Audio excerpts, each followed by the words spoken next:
lines and perhaps no video until the end, or if we get to the end and we want to kind of ask questions from there. So, all right, well, welcome again, and we're excited to have this training. So this used to be kind of in a PowerPoint format, but we are starting a transition where our red flag investigation training is going to be put into INDOT University, similar to the Nepa and CE training modules that we have. And as part of that transition, we've been working really closely with Beth, who is amazing, and she's on here with us today to help out and troubleshoot. But a lot of those slides and updates have been kind of put into INDOT University, so you guys are seeing the very first glimpse of this kind of newer training. So we'd really appreciate feedback and pointers as we go through these slides. So we'll go ahead and get started. If you have questions through the presentation, please go ahead and post them on the side chat, and either Marlene or myself will try to answer them as we go. And we will obviously have open format for questions at the end of the presentation as well. So by the end of this course, we hope that you should be able to describe where a red flag investigation fits in the National Environmental Policy Act, or the NEPA process, determine where to obtain pertinent templates and documents in order to generate red flags, identify resources that require additional recommendations and how to apply the RFI guidance, select and obtain access to several databases that will help you with generating an RFI, and a little bit of interpreting a general understanding of the IDEM virtual file cabinet and INDOT's approach to hazmat sites. And then also a little bit of a discussion on the professional services contracting system, or PSCS, and how those apply to red flag investigations. So if you participated in the NEPA or CE training from last week, we'll be discussing a little bit of the basics of red flags, but we will go in more depth in this training today. Okay, so first we're going to talk about kind of the foundations of a red flag investigation. And the main place where you can get all the information that we will be talking about today is on our website and in the Site Assessment and Management Manual. So this manual has been updated, and we have new updates and new guidance and new templates that have been posted to the website, and they are official on there, posted last week. A listserv will be going out to everybody with those details, but this is the go-to place for resources on how to do a red flag. And before we get too much further into generating a red flag, just want to kind of introduce the SAM group. So Site Assessment and Management stands for SAM. We operate in two areas of INDOT. Our first kind of operation is part of that National Environmental Policy Act, or that NEPA umbrella. And SAM reviews the red flag investigation reports that come in, and we really kind of target into those hazardous material concern sites, or that hazmat section. This is the only time that we really get to review sites for hazmat. We also review phase 1 and or phase 2 ESAs when they are submitted, and we help out with kind of the NEPA process on that end. And then we also have another function within INDOT. We manage INDOT-owned properties that may have environmental concerns. So if INDOT purchases a property that has contamination on it, SAM oversees the cleanup and remediation and ongoing investigation. We assist with special projects. We complete phase 2 ESAs. We have some on-calls that help out with that. And we provide guidance on proper handling, transport, and disposal of waste during construction. So we participate in the front end of a project and on the back side of the project as well. There are 3 of us in the Site Assessment Management Group for Indiana, and that's Marlene Mathis, our team lead. She's been with INDOT for, okay, Marlene, hold up some hands, hold up some fingers, 10 years, 10 years with INDOT, and I think 35 years of environmental experience. Chad Pitcher is with us now. He has started in the last few months, and he has 25 years of environmental experience. So, wealth of information. He's been a great help so far. And then myself, Nicole Foey-Bredding, been with INDOT for a little over 5 years now, with 10 years of prior environmental experience before that. So that's kind of the team that is doing this work. Okay, so we've talked a little bit about the National Environmental Policy Act, or NEPA, but and if you were in the training last week, this is just kind of a duplicate. But according to NEPA.gov, NEPA was signed into law on whoa, it went by too fast. So let me go back. Signed into law in 1970 by President Nixon, and it was established to foster and promote general welfare, to create and maintain conditions under which man, nature, and can exist in harmony. Let's skip to the end. So there are a few different features or components under that umbrella, and that's where the red flag for us fits into that. So what is a red flag investigation? A red flag is a desktop review of a project area. It identifies areas or features that may be a concern or require additional coordination before your project begins. And the red flag sets the path for further coordination or actions needed. Sometimes it can assist with prioritizing projects. So if you have a project where there's a lot of hazmat, maybe you don't want to kind of go down that path right away, you can rearrange your projects. And it should set the stage for further coordination with meaningful and relevant recommendations.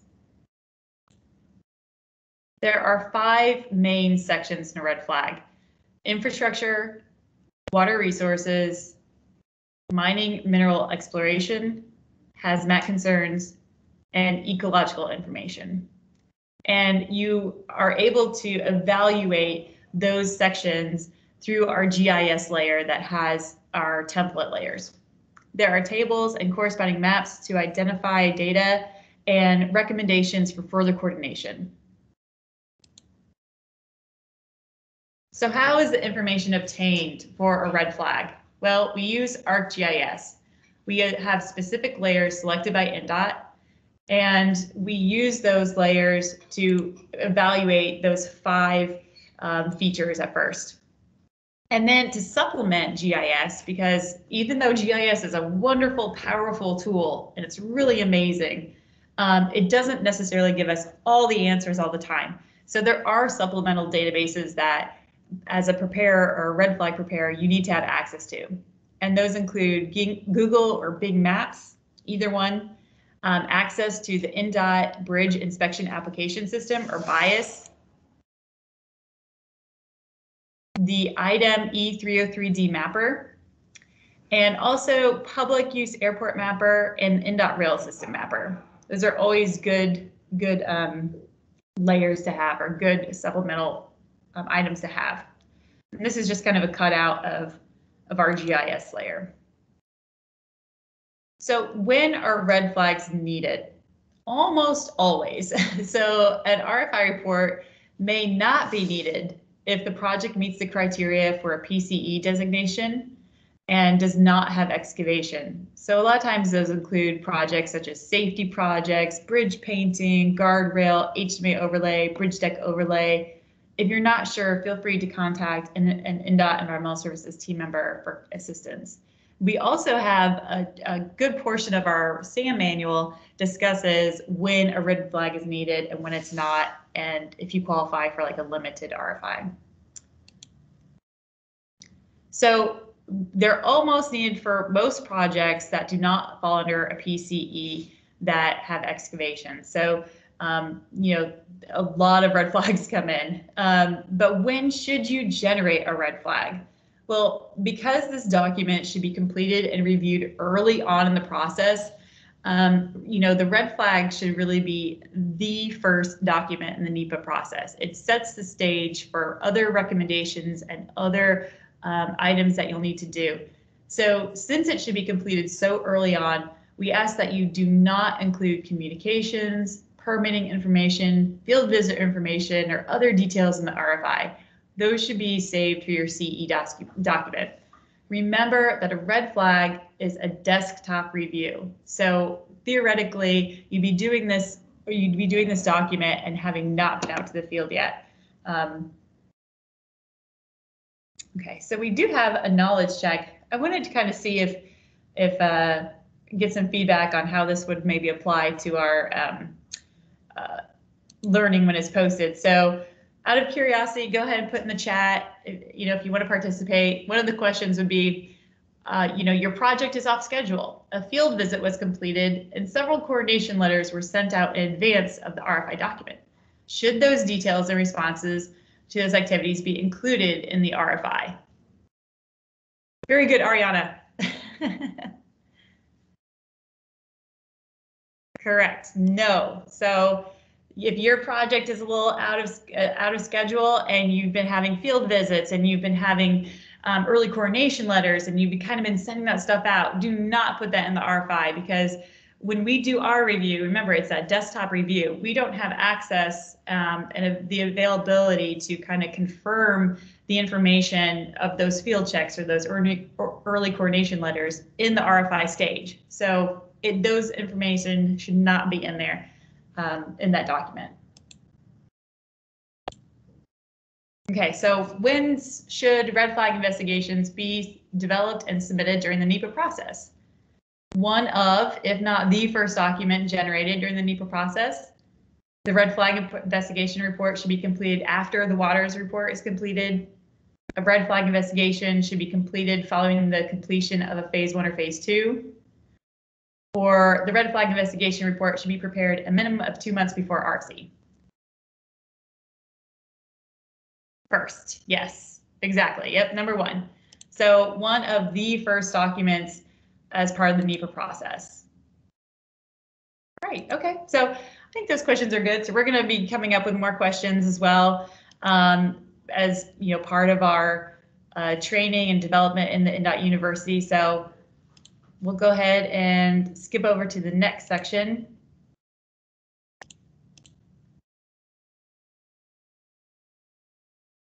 Okay. So now that we've talked a little bit about why we generate RFIs, where they fall in the NEPA process, how they're one of the first documents, they're at that initial desktop review, let's talk about what kind of resources we need to generate an RFI and where to get those resources. So first things that you should have access to are the red flag investigation template, the most current red flag investigation template guidance, ArcGIS, ProjectWise, and BIAS. So for the red flag investigation templates, those documents, the state template and the LPA template, are both up on our website now. The most current red flag investigation template guidance, that is in our SAM manual in Appendix B. And I'll go ahead and bring up kind of an example of what I'm talking about. So this is the guidance document, and it is in Appendix B of the SAM manual. This guidance includes the template of the red flag, but also has step-by-step instructions and recommended language and guidance in the document itself. So if you're preparing a red flag, Appendix B of the SAM manual is the place to go. It is definitely the resource that you want. And a lot of the recommendations have been updated since our last publish. So just keep that in mind. And if you're preparing red flags, be ready to kind of see this newer version. Okay. For ArcGIS, we used to, so it doesn't occur as anymore, and I don't think I've seen a red flag done on an Indiana map background in a long time. So, which is great, because Indiana Map, again, a wonderful, useful tool. But what happens is when projects aren't being used on ArcGIS, there's more interpretation that has to go on for the reviewers. So if we're all using the same mapping and the same attribute table, it really helps out when preparing a red flag. We use ProjectWise to post projects into we post projects into ProjectWise, and then we can kind of pass links back and forth. And that has really helped, especially with file size or file sharing. And then also access to BIAS, or the Bridge Inspection Application System. It is free to have an account, it is easy to get, and it is highly recommended. You can use bias for so many things. It's a great tool, and it really helps out. The SAM manual also has instructions on how to submit a document for review. So once you have your red flag completed and you're posting it into ProjectWise and you're sending us that link, we have directions on how to set up that email and where to send it to. We'll also have a demo here in a little bit of the website. And then the review schedule and expedited reviews if needed. So our goal is always to get documents to you in a timely manner. Right now, we do have quite a backlog, but our goal, SAM's goal, is to have those documents to you within 1 to 2 months of being submitted. So we are not quite there yet, but it's definitely something that we are striving to give. So we do use an internal database called Milestones that shows other reports that have been submitted for review. So just keep that in mind. When you send us your red flag and you send it through ProjectWise, we log that document into Milestones, and we can see if other reports like a waters report or permits or culture resources reports have been submitted prior to the RFI.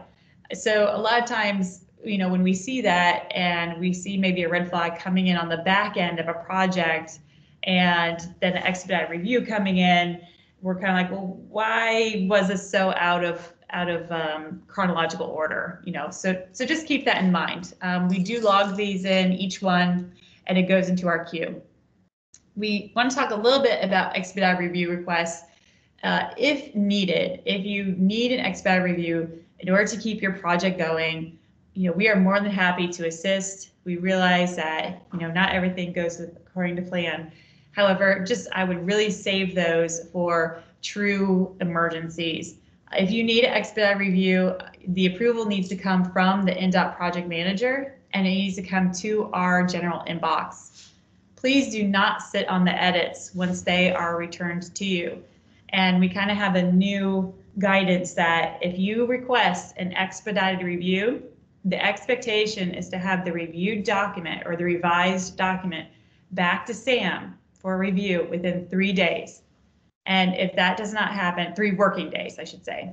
And if that does not happen or cannot be met, that may result in a negative PSCS score, because a lot of times these expedited review requests are being made and then there's a significant lag once we get the document pushed through. And we just feel like that's not fair to the other document preparers that have already submitted their document and are waiting in a long queue. So just please keep that in mind. If you do request an expedited review, the expectation is to have it back within 3 working days. Okay. And then what is the shelf life of an RFI? So once you're done with the project, how long is it good for, right? So our guidance is that if the document is less than 1 year old from generation to approval, you can proceed with using the approved RFI. If the RFI is between 1 to 3 years old, then you should probably go in, have another look at the layers, make sure nothing has changed drastically in your scope or the scale of the project, and maybe look at a few of the resources, see if anything odd has popped up. If so, then it might be warranted for a red flag investigation addendum. You can reach out to SAM to determine if an addendum is indeed warranted, but we do have a lot of information in our SAM manual about when an RFI addendum is warranted and what to look for. So before you kind of go down the pathway of a RFI addendum, make sure to look at that SAM manual. And if the document is more than 3 years old, a new RFI would probably be necessary because our guidance has changed and things have changed. Sites can pop up. So that's kind of the best path. But once the Nepa document is approved, RFIs do not need additional action unless an AI is required. And kind of what's the consequence of a subpar or incomplete RFI? So, RFIs, they are that first glance at your project area, but if you miss a lot of things or not paying attention to kind of some portions of the project area, it can result in project delays, increased costs, harm to public health and the environment, and a lot of unhappy project managers, project engineers, consultants, and the public. So they are really good documents for getting a feel for your project area and an initial glance at your project. But don't think that they aren't used later in the NEPA process.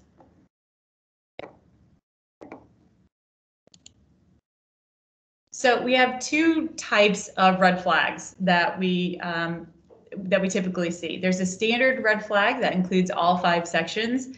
Again, the guidance in the SAM manual is key. We ask that you please use the text and recommendations verbatim. And that standardized text really helps us with the review process. And it provides a consistent, keep it simple approach to each one of the write-ups. There is another option beyond the full red flag or the standard red flag. And if warranted, a limited RFI could be completed. So when would a limited RFI be needed? If a project is a PCE project that includes limited excavation, like an HMA overlay with ADA curb ramps or signal poles or railroad crossing replacements, then a limited RFI could be completed, which is an abbreviated version of the RFI. And it would mostly focus on hazmat and ecology. Now, if you're unsure if your project falls into that category or not, please feel free to use our limited RFI investigation flowchart. That's been really helpful. It's in the SAM manual and on the website itself to see if your project would qualify for that. Now, if you are going to complete a limited RFI, or if you think your project qualifies for a limited RFI, you must seek approval from the district, and they need to sign off or give you approval that limited can be completed. Now, when you are requesting approval from the district to complete a limited RFI, I would not just send them the plans and send a huge description of the project and say, okay, this is what we're doing, what do you think?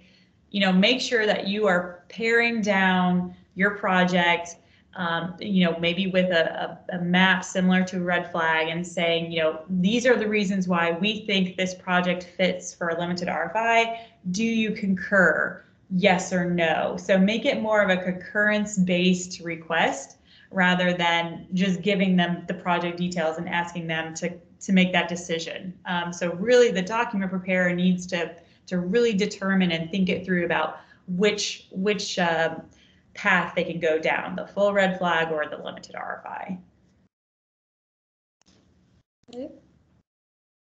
And just to keep in mind, the reason or the trigger behind a limited RFI is that excavation is going to occur. So at a minimum, the limited RFI should have a hazmat review, and there should be a focus on those areas where the excavation will occur. So for example, sometimes we've seen limited RFIs that have come in for HMA overlay and 88 curbs. And there's a 10-mile stretch of HMA project and a small city that has maybe 6 curb ramps. That focus of the limited RFI should be just on the 6 curb ramps. It should not cover hazmat along the entire 10-mile stretch. That's kind of not warranted. So just kind of keep that in mind when you are preparing a limited RFI. And we do have an example of a limited in the SAM manual in one of the appendices. I think it's Appendix C. Okay, so this is a quick video that I pre-recorded that would kind of be going on to our INDOT University when this training is published. So if you'd bear with me through it, and kind of, I'd love your feedback once it's playing to see how you can see it or hear it. So let me know, but we'll go ahead and run this video and see how it goes. So now that we've discussed a little bit about what items are within a red flag investigation report and where they fall within the NEPA process and why they are needed, let's go ahead and go back to the Site Assessment and Management website and discuss a few of the resources that will be used over and over again by those individuals preparing red flag investigations. So the first and best resource on our website is the Site Assessment and Management Manual. It was recently updated, and the most recent version is November of 2021. In addition to the SAM manual, you will need the red flag investigation template for state projects, the red flag investigation template for LPA projects, the MXD files that assist you with making figures and maps using ArcGIS, and another tool that is also within the same manual, but has also been included as a listing, is a limited red flag investigation flowchart. So these are probably the main items that you will be using. Let's take a quick look at the Site Assessment Management Manual. So here's the manual that has been updated. As we discussed, this manual has acronyms and abbreviations list for the manual, but they're also spelled out in each section. As we talked briefly about in earlier slides, the SAM manual includes items of organization and administration items, an introduction to hazardous material concerns. Chapter 3 will be very key to those who are starting or generating red flag investigation reports. Chapter 4 covers the RFI and the Nepa process. Chapter 5 discusses Phase 1 and Phase 2 environmental site assessments. And Chapter 6 discusses managing INDOT-owned properties and right-of-way. And this section is really helpful should you run into contamination within the right-of-way, both expected and unexpected. And a lot of information is also in our appendices, including the red flag investigation templates, which were also links on the website, and the red flag investigation guidance, both state and LPA projects. This appendix, Appendix B, will be a huge help to anyone generating a red flag investigation report, as it has our standard language, our recommended text, and tips and tricks on how to generate a red flag investigation report. So let's just go through a few more parts of this manual. So it includes our mission statement, the organization of the manual, but I really want to draw attention to the administrative items. For those that are doing business with INDOT SAM, it is key to have access to ProjectWise. And ProjectWise is a software provided by Bentley Systems that is used to transfer, share, and store files associated with various INDOT projects. Before asking consultant parties and even internal document preparers to use ProjectWise, we would run into a lot of issues regarding the size of documents that were being sent to us via email. We would have to use zip files or break reports into several segments, and it was not helpful at all and not very easily accessible. So we really encourage everyone to use ProjectWise, as this does help us standardize the method of document submittals. It reduces the number of emails containing large files. It removes the need for file share websites, which has been very helpful. And it helps us with the reduction in the loss of reports or misplacement of reports. So if you need access to ProjectWise, please see the manual for access and reference to different guides that will help you with that process. So once you have access to ProjectWise, then you want to see the information about submitting your document. So once you've completed your red flag, you're ready to submit, we have an entire section dedicated to assisting with how to send us an email with the ProjectWise link, the requested information, and the pertinent information for us to be able to log and review your document. We also discuss a little bit of naming documents and our preference, and if needed, a short description on Expedite review requests, if that is needed. Now, please note that we request that all documents being submitted, including red flags, RFI addendums, RFI addendum requests, scope of work requests, Phase 1 ESAs, Phase 2 ESAs, and other documents as well as general questions, including status of a document, general questions for a certain project, and general inquiries be sent to our esd.sam@indot.in.gov website, or sorry, email address.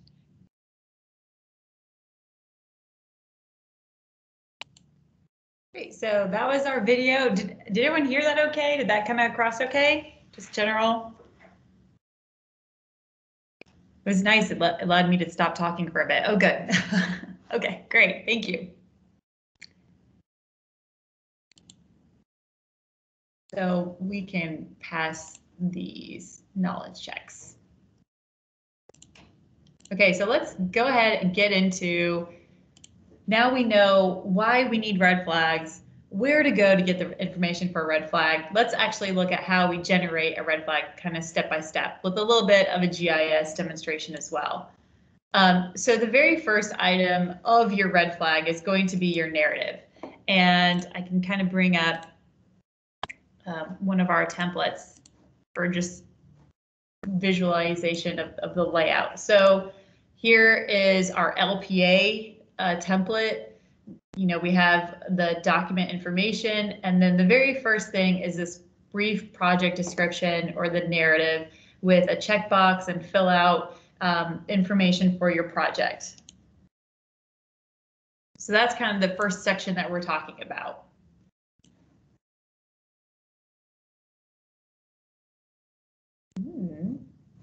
Maybe I need to go back. Here we go. So the narrative should really describe a brief but detailed description of the project. What does the project entail? You do not need a purpose and need statement for a red flag. So if those details or the purpose and need is not hammered out, that is okay. We just need to know what you're doing. You know, what are you planning to do? What are the extents of the road now, and how are you changing them? The scope of the project might not be fully hammered out, and that's okay. When in doubt, you know, provide your worst case scenario. But really, we just are interested in what you're planning to do, because that helps us provide meaningful recommendations for your next steps in the NEPA process. For location information, you know, a good description of where your project is at, and please define abbreviations with their first use in the narrative. So here's just an example of a good narrative. You know, you add the location information. The proposed project includes the addition of right turn lanes to both approaches at the intersection of you know, blank and blank in Grant County, and you're also including other updates as well. That kind of information really helps us out. So if we just have a red flag that says we're upgrading the right turn lanes in Grant County, you know, it makes it difficult for us to actually review the document with a good frame in mind of what we would want to recommend. And for the project location, so a lot of people maybe not be aware of this, but when we receive your red flag, we go in and map each one of the locations for each project area on our own GIS mapper. And we run a query just like you guys do and run an attribute table. So please make it easy for the reviewers to find the project area. INDOT, so and the title block will also kind of help with finding that project area. But sometimes we will receive figures where, you know, the site location map is so zoomed in that it's hard to find that initial project area and to map it, and it just kind of delays the review. And so that site location figure, that first site location map, should really be zoomed out so that we can see other major roadways and to find your project area. And this is just kind of example as well, where, you know, which one's easier to locate. If you said INDOT has decided to proceed with a bridge replacement on State Road 246, or that bridge replacement is occurring on 246, approximately 7.33 miles east of State Road 59. So, you know, obviously that second detail in your narrative would be more helpful to finding the project area if there was a problem. Okay, so let's go ahead and look at the first section. So in your template, when you start filling out your red flag, you'll have your narrative, a good description of the project area, does not need to be a purpose and need at this point in time, just needs specific details about what you plan on doing, what is your proposed project. And then you'll move on to the infrastructure section and the infrastructure table. So we're going to talk about a few of these features and use them to discuss other tips and tricks for a red flag when you're looking at GIS data and GIS layers. So the first one is our GIS demo for those people who may be not very familiar with it. So now that we're going to talk a little bit about the infrastructure section, I also want to do a quick run through of how to obtain the GIS layers that we've been talking about and that I've mentioned a few times in this training so far. So if you go to our SAM website, as we discussed, the website has the red flag investigation template MXD files. And these are the template GIS layers that are needed in order to generate and evaluate a project area for your red flag investigation. So in order to obtain those layers, you will click on the MXD file listing, and you'll notice a pop-up box. 2 files will be downloaded. One file is the RFI data, and the other file is the template for the GIS. When you extract these, you just want to make sure that they end up in the same folder. So for example, I went ahead and saved these on my desktop. I made a new folder called RFI GIS template, and within that folder, I placed both of those files. And you just want to make sure that they end up in a file together or in a folder together. Right? So once you do that, you then click on the GIS layers and your GIS will populate. Now the default for the MXD files on our website will take you first to this outline page, or which is almost like a print page.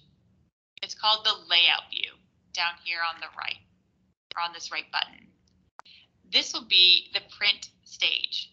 So you don't want to start off on that view. You'll want to switch over to this left icon. While we're here, let's talk about this layout view though for a quick second. If you zoom out, you'll notice that we have provided the headers and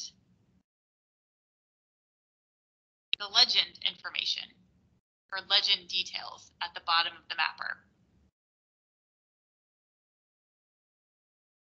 Okay, so it's a little hard to see, but if I zoom in a little bit, you have the infrastructure legend, the water resources legend, the topo, urbanized area boundary, which will be going away, the mining and mineral exploration legend, and the Hazmat Concerns legend. And so you can manipulate this portion when you're ready to print or to finalize your figures. But for our example, especially in this infrastructure section, we are going to be in the data view. Right. So first, let's also notice that on the left-hand side here, you have your half-mile radius, your project information, which will be your project area that you'll draw on the map.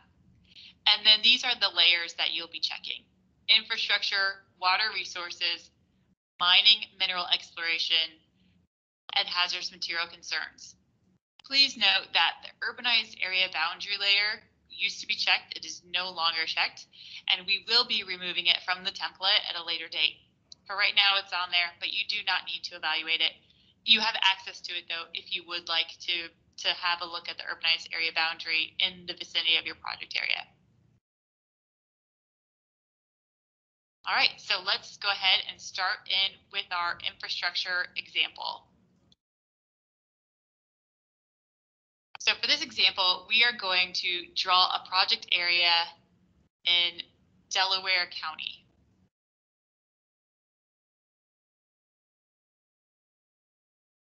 It may take a quick moment to zoom in. Now also notice that on your template, the hazardous material concern layer is by default turned on. So you will want to deselect that layer to kind of remove the clutter. Okay, so now we are going to zoom into our project area.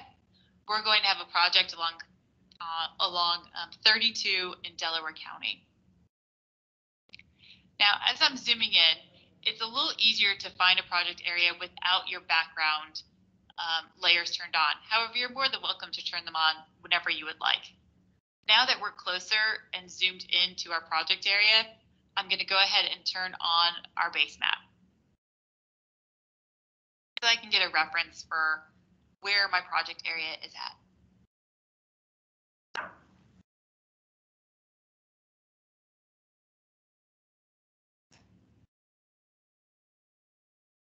All right, so for this project, and again, I'm just selecting kind of a random area to show you how to use the GIS program and how to map.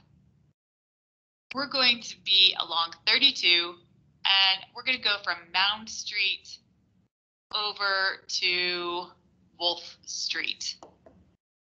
And we're going to say that our project is pretty extensive. We're going to have road widening. We're going to be doing some storm sewer work, inlets, ADA curbs, maybe even some sign updates. So extensive excavation will be included, and we will have an MOT that is full closure. So in order to start editing, I go to Editor, Start Editing, and you'll want to select the project area, because that is the layer that you want to be generating the edits on, and select OK. You will probably receive this pop-up box. That is okay. Just continue, and you'll be taken to this portion. So a lot of people are like, oh, nothing changed, nothing different happened. Notice that the tab down here is on attributes. You want your tab to be on create features, and that will bring up the ability to create a project line, a project area, which is more of a polygon, and then also your half-mile radius. Now notice if I take my mouse and I come over here to the left-hand side where the layers are, if I deselect the project area, my option of generating a line or a polygon were removed. So you need to make sure, or if that happens, do not be concerned. Just make sure that your layer is selected on the left-hand side. Also notice that on our template, the project line or project area are both in red, and the half-mile buffer is in green. Please do not change that template. So the project area should always be red, the half-mile radius should always be green. Please do not change the colors. So in this case, we're going to do a line, and just because it's simpler for your projects, you probably will be doing this project area again, which is more of a polygon. And we see, 99% of the projects are mapped in this way. But for this example, we're just trying to keep it quick and easy. So we would go down to Mound Street. I clicked and started my project area. Now I just drag my cursor along to Wolf Street, and I will double click to finish my project area. Okay, notice that is in cyan, not red. That means that this feature is currently being edited. When you go to your final maps, down here, when you go to print your maps, make sure that is red and not cyan. We sometimes see figures where all of the project area and half-mile buffer are still in that editing phase. So you want to make sure that that's not the case when you go to print your document. Okay, but for right now, we are still editing because we want to add our buffer. So we'll go to Editor, select Buffer, and notice that by default, it will come up with the template of the project line. You want to update that to half-mile radius, select OK, and then in the distance, we need a 0.5 mi or mile, so a 0.5 mile buffer around this line feature. And select OK. Since there's been kind of a little bit of issue of like viewing the mapper, would would people like me to go ahead and do a demo on GIS again? Would that be helpful? Or me get some quick feedback, or just continue with the video? I don't want. Okay, yes, please. Okay, so let's go ahead and do that, and I can shorten other portions of the training if needed, especially if you're not familiar with GIS. So I'm going to try to do this off the cuff. So hopefully I do not mess this up royally, but fingers crossed, everybody. So I brought up the red flag MXD files. Now, can everyone see this a little bit better? Is this easier to view? Yeah, okay, great. Okay, and if you need me to zoom in more, just let me know. Okay, so we talked about this page where you will initially see this comes up as the default setting when you open up that mapper, and so it's this layout view. And so when you're going to go ahead and do your project, you want to switch over to this bottom data view, and that's where you will be able to see the full state of Indiana without all the borders and legend information. Okay, so we are going to zoom in to our Delaware County again, and we'll just go ahead and we'll get something similar to what was in the demo. And again, Hazmat Concern layers automatically by default will turn on, so you want to deselect that and continue to zoom in. I'm kind of peeking over at Marlene's screen, so yeah, that does seem a lot easier to see. Okay, so now we will begin editing our project area. I'm going to turn on my orthos or my base layer. So you have an option of an orthos layer, a topo layer, and a best available images. I usually go to the orthos, my go-to background.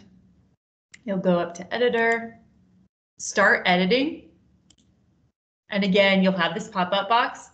There's a lot of options, but just scroll down to project area. And it's kind of towards the middle or end. Okay, and that is when this area will now come up where you can create your features. We'll go ahead and hit continue. And again, here's the create features tab. That's what you want to be on so that you can bring up your project line, project area, or half-mile buffer. So as we talked, keep these the same color. If the project area or project line should be on red and the half-mile buffer should be in green. Go ahead and click on the line just for our example, and so that there's less lag as well. And we'll go from Mound Street, so I just click my cursor on the map, down to, I think I said Wolf Street, and double click. Okay, so now we have our project area mapped. Notice that it is in cyan. That means that you're in editing mode. And sometimes we receive red flags where the figures, when they go to print it out, is still showing that cyan. Before you print, you want to make sure that everything is deselected and you're out of that editing mode. Just something to kind of keep in mind. Okay, so there is our project area. And now we'll go ahead and we will add our buffer. So we go up to editor, select buffer, and the template will by default go to your project line at first. So you need to switch over to half-mile radius, select half-mile radius, okay. And then you'll want to put in 0.5 MI and make sure to have that designation of MI for miles. Otherwise, your buffer, it can be mapped in different scales. And select OK. All right, so there is our project area and our half-mile buffer.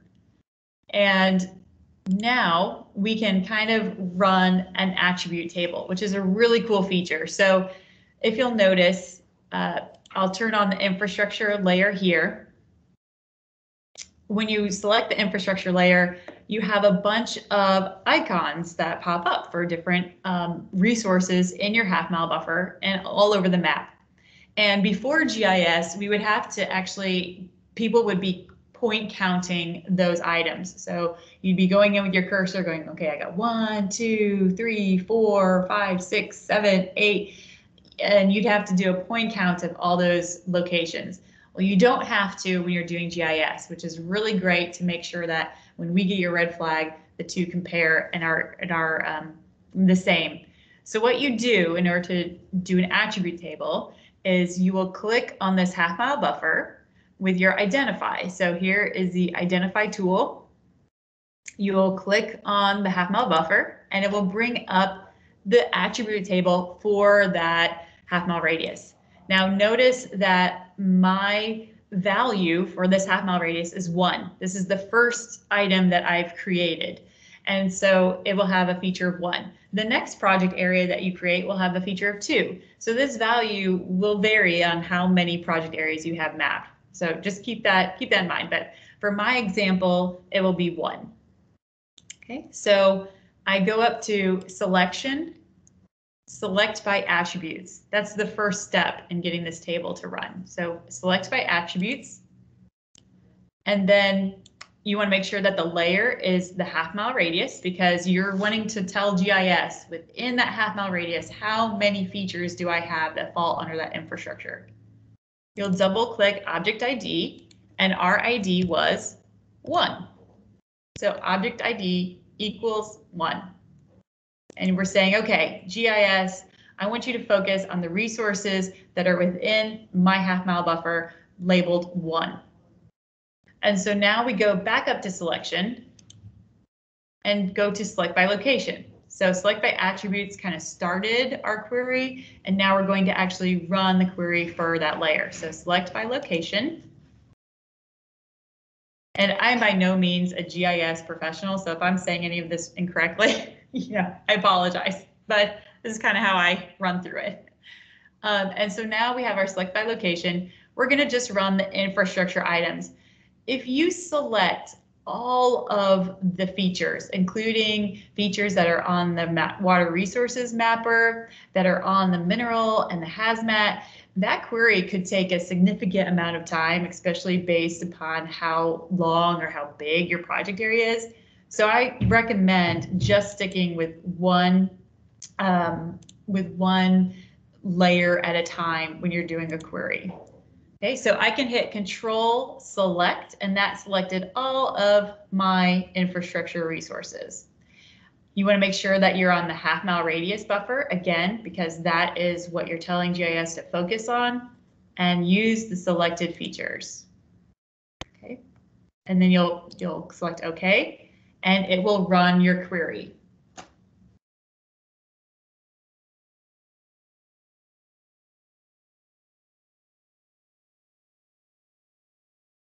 And it's thinking.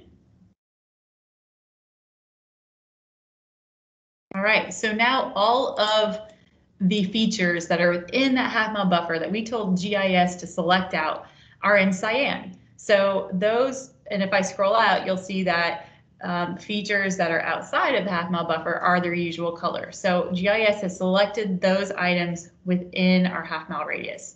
So now I can go in and say, okay, how many recreational facilities do I have? So I will expand over here on the left, the infrastructure. Oh yeah, Dave, no problem. I mean, I can send this video to you. We also have some written up guidance for GIS, which has some screenshots as well that's been developed. So if you are interested in that, we can send that to you as well. But yeah, hopefully this does help. So not a problem. So then we go over to this tab and we're looking at infrastructure, and here are all of our features. And so now I don't have to do a point count. I go to recreational facility, I right click on recreational facility, and I open my attribute table. And now GIS will tell me how many of those facilities are there. So notice again, by default, GIS will just give you a listing of all of the recreational facilities. You don't want that. There are over 2,000 of them. You want to click on this little icon in cyan that shows you which ones are in your selected half-mile buffer. And so now we have a count of 12. So there are 12 recreational facilities. And once you're in GIS, you can now click on each item and it will tell you which icon is associated with that site. So here is Muncie Central High School mapped up here. I can click on the next one. And there's Fireman Park here. And so you can even call out which ones are closest to your project area. So it's a really, really great tool. Okay, so since those videos aren't quite the greatest quality, I will just continue on and try to see if I can make this work with our next example. So let's go ahead and look at this mapper for religious facilities. So I'm going to zoom in a little bit. Muncie, Indiana is a really large, booming, city, and it has over 60,000 people there. And we only have, so I'm opening up the attribute table for religious facilities. We only have one religious facility mapped in that city. Does anyone think that is suspect? Or does anyone question that data?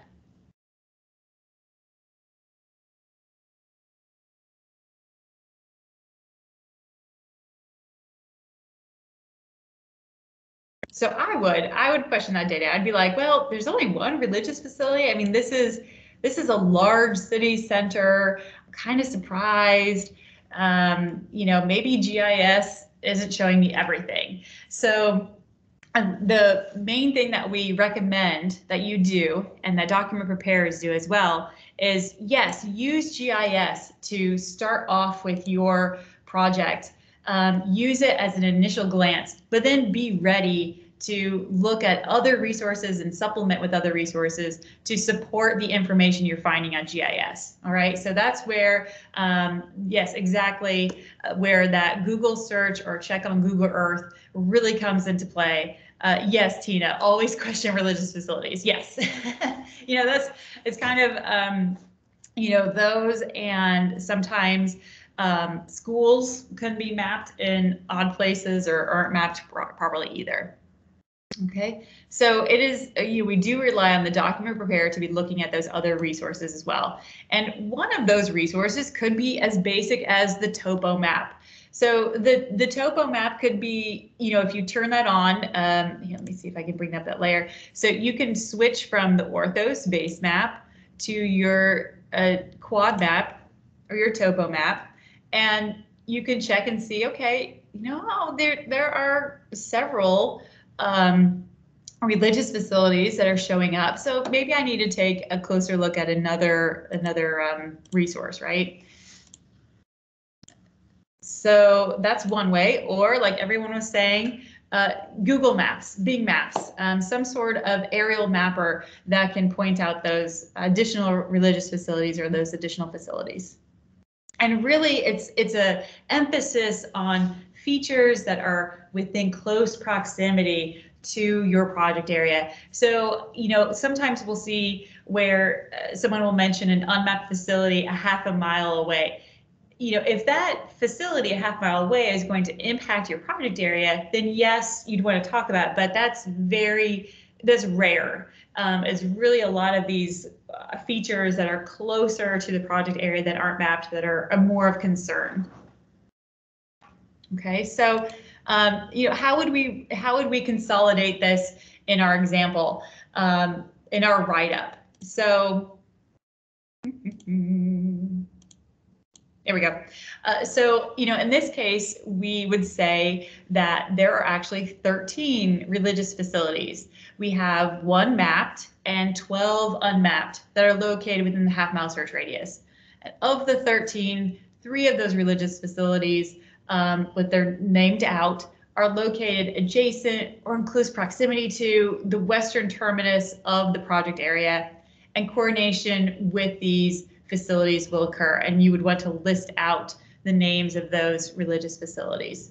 And now, so in my demo, I kind of went through like how there were no hospitals, and I'll just show that to you. So when you're filling out the table, in this instance, we did not have any hospitals within our half-mile buffer. And so when you're filling out your table with that information, that should be an NA, not a 0, and not blank. Sometimes we have red flags that come in with blank entries.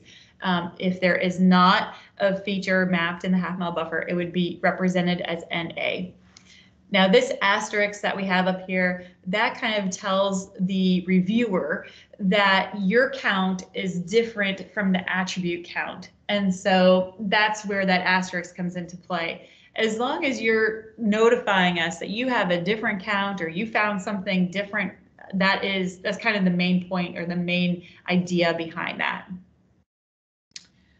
It looks like there's a comment that sometimes features in the RFI layers are not placed precisely or are a small point for a large site. Yeah, exactly. So we'll kind of get to that here in a minute, but absolutely, that's a good point to make. So a lot of times people are like, well, why are we reporting on religious facilities, or why is that a concern? Just keep in the back of your mind that religious facilities sometimes are their schools, their daycares, they serve as safe places. They provide public resources for disaster management. So it's really a lot of that coordination is needed and useful. What happens if there is a facility constructed between the time the RFI is submitted and the time it is reviewed? So hopefully something will be constructed too quickly. Like I guess what is the threshold for adjacent to? So usually adjacent to is right up against to or next to your project area. You know, for some of the coordination with infrastructure items, such as religious facilities, it may be that if you have a full MOT or a full closure in your MOT, you might be needing to coordinate with a religious facility a little bit further away than adjacent to. So it depends on what your scope is, what your project is, but usually adjacent to is directly touching or next to the project area. Is kind of our reasoning behind that. For the question about if a facility is constructed between the RFI being submitted and the reviewed, usually a lot of times Google Maps catches those, and it's more so of the GIS layer when the GIS layer is taken versus how quickly Google can get out there with their cameras and do you know, their screenshots or take their pictures. So a lot of times we will find that a gas station might not be mapped on the GIS layer, but it is present on Google Maps. And you could even see like the construction activities going on Google Maps and sometimes on GIS as well. You know, GIS has captured a couple different quarries and stuff in the mining and mineral. So hopefully there wouldn't be a totally new structure built between the time that it's submitted or not. If there is, you know, we could always add it on the back end, or if you notice it at a field check, you could reach out to us and see if an addendum is warranted or anything like that. But usually that's an age of the mapper. Okay, so any other questions so far? I'll keep going with kind of those examples. No, we do not want you to, oh, sorry, I just said no. Should icons for unmapped resources be added to the maps or just described, you know, kind of in the text? Do not add them to your map. You do not need to add unmapped resources to your figures. Just provide it in your write-up that you saw, that you found unmapped resources on Google or something like that, and in your description, just like we did for this kind of example where we just said, okay, there were 13, 1 mapped, 12 unmapped, and that gives the reviewer a heads up that, okay, you found something different, and then that puts us on the alert that we would be looking for something as well. Okay, any other questions? All right, okay, we'll keep going. So I think I covered everything in the religious facilities. So Now we will see, we'll talk about airports real quick. Okay, I'm gonna take a quick drink of water. I'm gonna mute my. Okay, let's keep going. So on our template, I'm gonna bring that up real quick.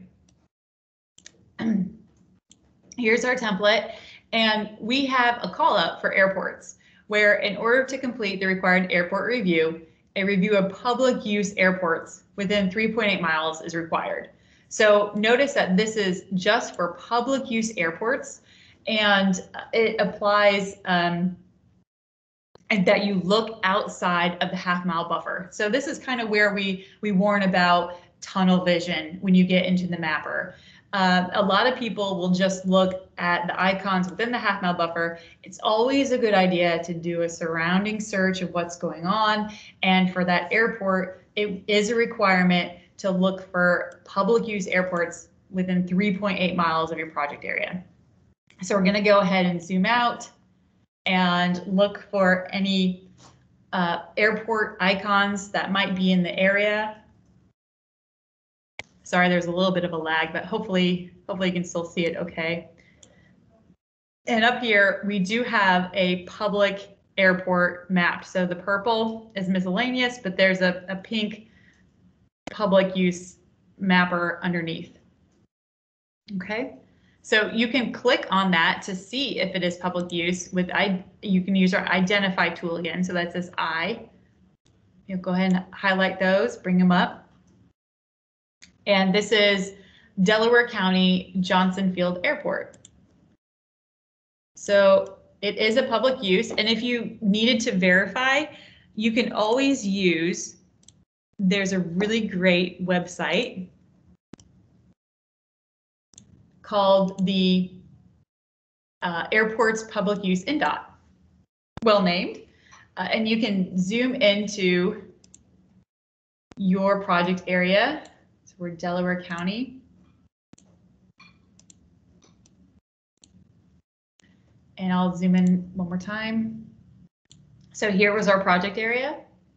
Here is the public use airport, and it is mapped on the public use mapper, Delaware County. So that's kind of confirmation. So sometimes the airport icons can be a little confusing. So you can always use this mapper to assist or supplement with determining if it is a public use airport.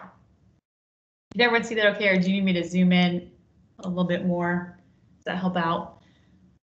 And this website is included in our RFI guidance. So if you don't have time to jot it down or write it out, it is available in our guidance now and called out. Okay, so then we would want to just map, measure, and make sure that this airport is within 3.8 miles. Now, here can be another item that pops up. When you have a really large property or facility, such as an airport, you don't want to measure to the icon because that would be giving you kind of a false location of where that airport is. You want to be measuring to where you can see the property boundary. So we would go up here to use our measure tool, select measure, make sure that you're on line. And I always double check because sometimes GIS can default to different items, but I go to distance and make sure it's in miles. Okay, and then I have a new detail here where I can click on my project area and measure a line up to the project or the site boundary, and it's about 2.8 miles. So if everyone can kind of see that measure box changed, it's giving me the length of that segment. So this public use airport is within 3.8 miles of the project area. Okay.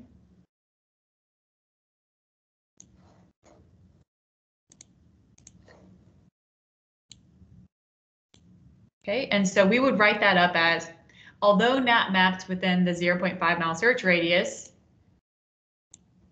one public use airport is located within 3.8 miles or 20,000 feet of the project area.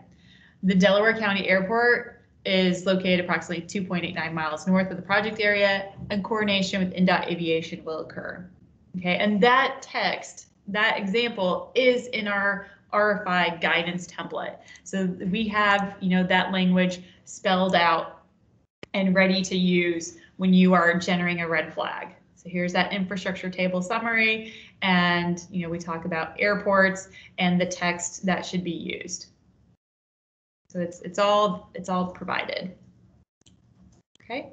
Now, if you have an airport that is within the 0.5 mile search radius, then you would coordinate with that airport directly if it's a private airport. And a lot of people always kind of wonder, well, why do we need to do this check?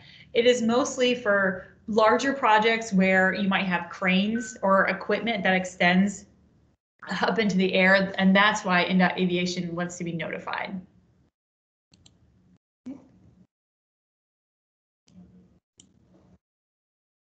All right, and then our last example is kind of associated with these cemeteries, and it plays into that tunnel vision as well. So let me go back over to my little hand icon, zoom in. So I'm going to go to my cemeteries and do a right click, open attribute table. And as you can see, there are 0 cemeteries mapped within my half-mile buffer. So a lot of times I'll bring this up as an example. Yes, there are no icons that are mapped in the half-mile buffer, but you need to look again on those outskirts for large facilities or large items that maybe the icon is mapped outside of your half-mile buffer, but the actual property or feature extends within the half-mile buffer and maybe even in close proximity to your project area. So in this case, yes, the cemetery icons are outside of your half-mile buffer. However, the land extends into and near your project, so it should be discussed. This also is, I think someone made a comment a little bit earlier that this also applies to kind of hazmat sites, and between infrastructure and hazmat is where we see that the most, where you could have a really large facility that maybe the icon is outside the half-mile buffer, but it extends into, if not adjacent to your project area. So that's just something to keep in mind. April, yes, there are 2 cemetery icons. So when we develop these GIS layers, we go in and we try to select the most up-to-date current data that we can. And there are 2 cemetery icons because one of them covers a majority of cemeteries, and one of the layers is more for smaller plots that smaller plots, I think is what I'm trying to say. So although there's a lot of overlap, they are necessary because one of those layers, and I think it's the second one, has a smaller range. So they're there for a reason. Go ahead and check them, but don't be caught off guard. If you have 2 cemetery icons related to the same cemetery, you could put in the table that there are 2 icons in your half-mile buffer, use the attribute table, and then in your write-up just say, there are 2 icons, both associated with X cemetery, and they're this distance and direction. That is fine. Keep it simple, but yes, we realize that there are duplicate, or I don't want to say duplicate because they're not duplicate layers.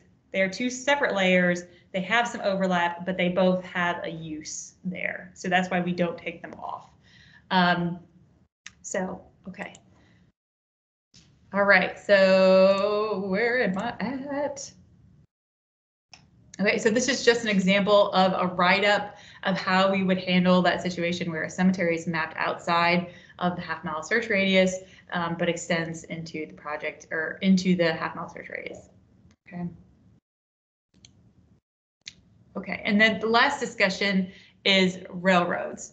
So for railroads, let me go on back to the mapper. This discussion also applies to water resources. So when you get into railroads, pipelines, trails, rivers, streams, a lot of these features are mapped or broken up into several segments. Okay, so I just right-clicked on railroads, brought up my attribute table, and I have 25 segments. I'm going to scooch this up a little bit. So a GIS is telling me that I have 25 segments of railroad. Okay, so obviously there are 3 railroads: CSX Railroad, Norfolk Southern, and some unknown railroad. And the majority, so these 25 segments are representing 3 lines. All right, but we want to keep it where you are looking at the attribute table and telling us the number on the attribute table. So don't lump the 25 segments into 3 lines on your table. You'll want to present that as 25 segments. And that just really helps when you have a massive project area and we're trying to run our attribute table and compare it to your values and find out where everything's coming from. It's much easier to kind of just keep it apples to apples in that way. So for your write-up, you would say that there are 25 railroad segments, the nearest being, let's say in this case, let's say Norfolk Southern Railroad, which is, 0.25, or here, we'll go ahead and measure it. Go ahead and measure. So it'd be 0.08 mile south of the eastern terminus of the project area. So just giving a little bit more of that location information.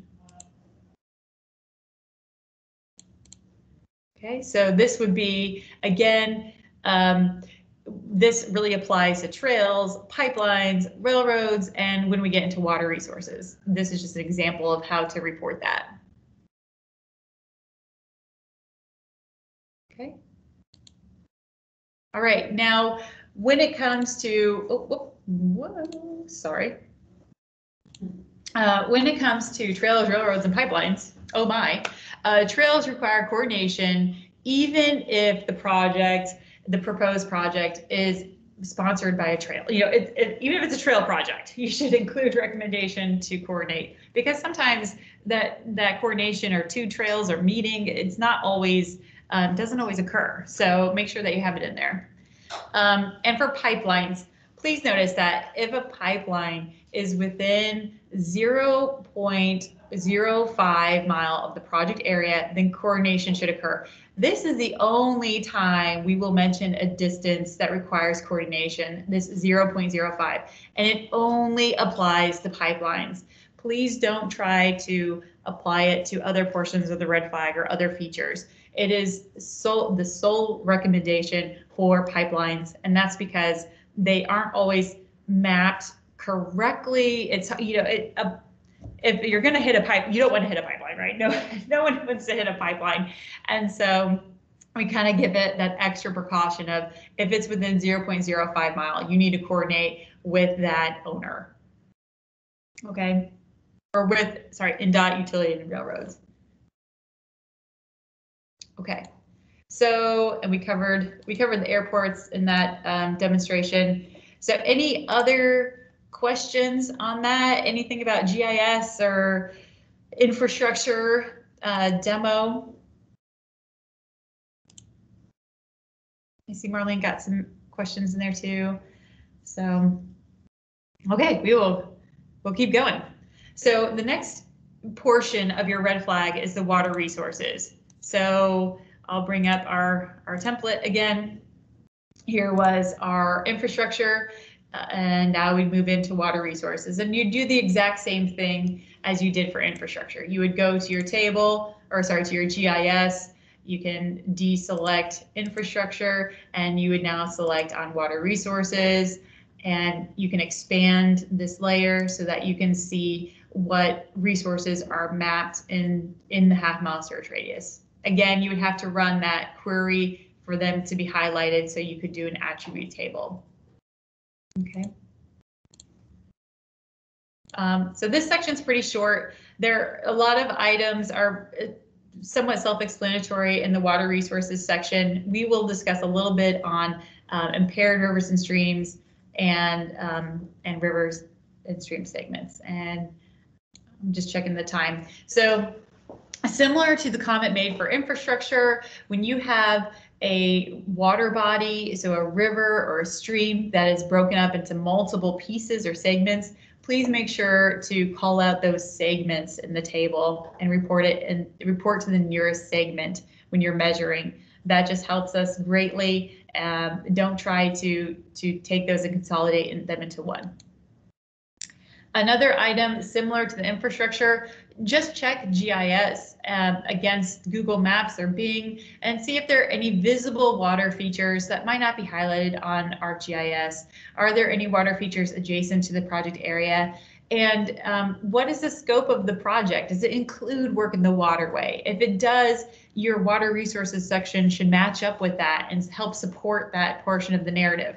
So always check that your narrative helps support the findings in the rest of the report. And not every project requires a Waters of the US report. And that's kind of where we get to with this next slide. We used to have a recommendation in our RFI guidance that would account for perhaps this NWI line, perhaps this river or stream, or probably a stream. It looks like it visually extends into the project area. And so we wanted to have something to capture that. And we had a recommended language saying that due to the proximity of this feature, it is likely that additional water resources, such as unnamed tributaries or drains or wetlands, could be in the project area. But that statement was being abused quite a bit. We kept seeing, comments where it would be this wetland is 0.3 miles away. We want to do a waters report. And that wasn't quite the intent of that standard language. So it has been removed from the guidance. And now we have instead a general statement under our water resources table that it says if you expect or if you see or it appears that you have an unmapped water resource, that you would coordinate with ESD EWPO and that should occur. Okay, and then our water resources for common impairments of listed streams and lakes, there are really two scenarios that come up. One is that you have an impaired river or lake that is within the half-mile buffer, but not adjacent to or near your project area. Then in that case, you can specify there are no impacts. You do not need to provide the recommended language of coordination or best management practices for something that your project's not going to affect. And the second scenario is when you have an item, listed stream or lake that is within the half-mile search radius and is adjacent to your project area. In that case, you would want to proceed to the item online mapper and verify those impairments and update your text accordingly. This website where you kind of verify those impairments is provided in the RFI guidance. And so it is listed now as the place you want to go. I'm trying to bring up.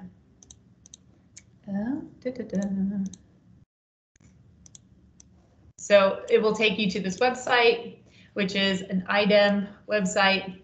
You would want to, by default, it only selects this Aquatic Life 2016. You would also want to select these other two, Recreation and Fishing for 2016.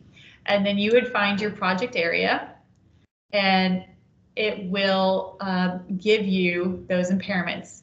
And sometimes you can update your impairments based on this mapper. And I think you'll be amazed at how many impaired waterways we have too, which is always shocking. So for example, this one is impaired with E. coli. Okay, so that website is available and those recommendations are on our guidance document. Okay, so I'm gonna go ahead and scroll through this because we're a little behind schedule, but that's okay. So the next item is mining and mineral exploration. Really, we don't have too many problems with this section. It's pretty self-explanatory, I guess. One item would be that we replace the petroleum fields with mineral resources, just something to call out. And when we're talking about mineral resource facilities, such as quarries, just remember that those sometimes coordination can be recommended for these facilities based on your MOT. If you're going to have full road closure or lots of detours and you're near a quarry that's got trucks going in and out all day long, it can be beneficial to have coordination with that facility if you're going to interrupt their kind of flow of business.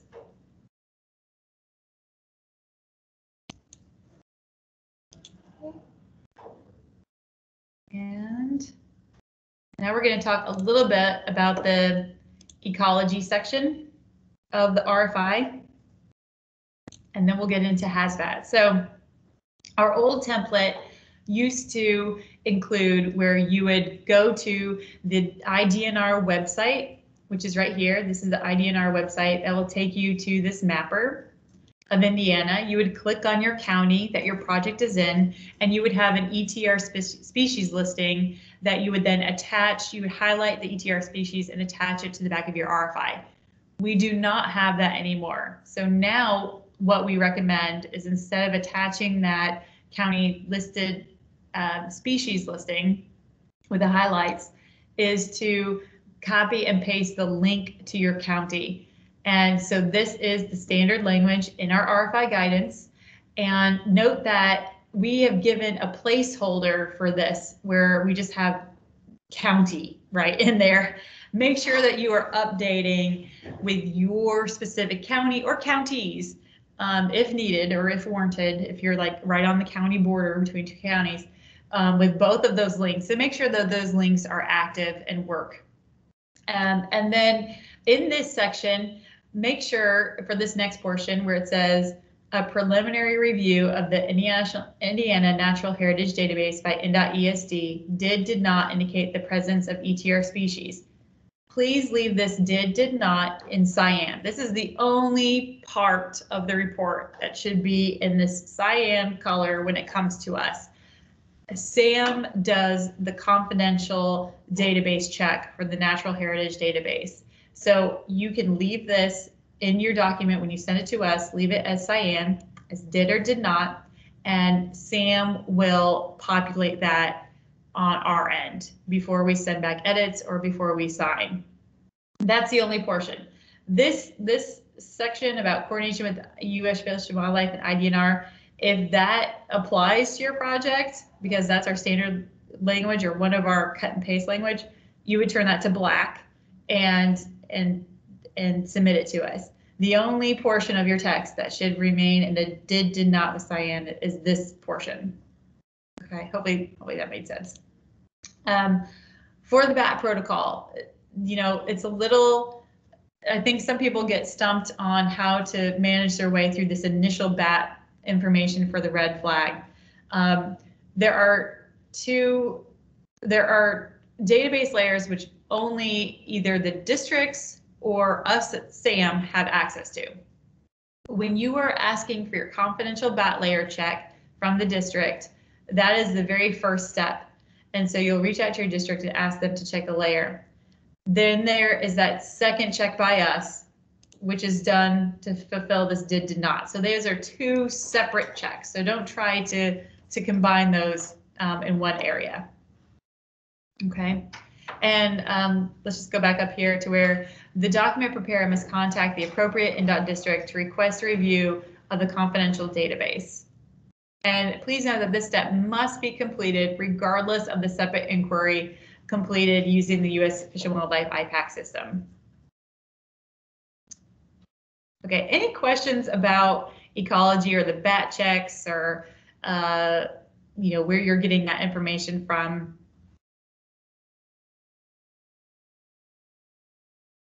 No. Okay. All right. We'll keep going. And the Rusty Patch Bumblebee has been removed. That ecology layer will be removed. I mean, you can still access it on your template, but it will be leaving the mapper. We just can't do it right away because once we remove that layer from the mapper, all of our consulting parties will need to re-download the template from our website. And so we're trying to give some good timing and notification about that change. So that's why I've been talking about the UAB and the ecology. Those two layers are still present on your template, but you don't need to check them, and they will be going away. And when they do go away, we will have a listserv notification. Will the Rusty Patch map still be available as a map service? I believe that we draw our layer from, okay, let me correct me if this is wrong, from U.S. Fish and Wildlife, I believe, or from some part of the IPAC process. So that map is still available on a different website or web server. You can also find this when you do IPAC. These areas and these regions of the Rusty Patch Bumblebee populate. What? It does come up on iPad. Yeah, it does. Yeah, yeah. Okay. Sure why I can't advance that. Okay, now we get into the fun part, and everyone's probably not happy with the fun part, but we enjoy this part. This is our favorite part. So hazardous material concerns. So I'm gonna take a quick drink real quick and then we will.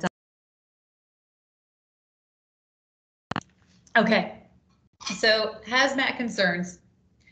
You know, again, this section is really the only time that SAM gets to look at hazardous material concerns and how it relates to your project. So that's why we really spend a lot of time in this section, because once this check is done, you know, that's kind of it for us, unless something pops up on the construction phase, or unless your project changes, or unless they run into contamination.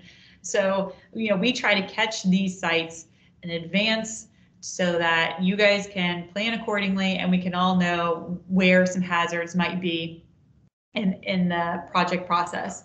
So the two main concerns for INDOT when we are reviewing hazmat sites are worker safety and proper handling, transport, and disposal of waste.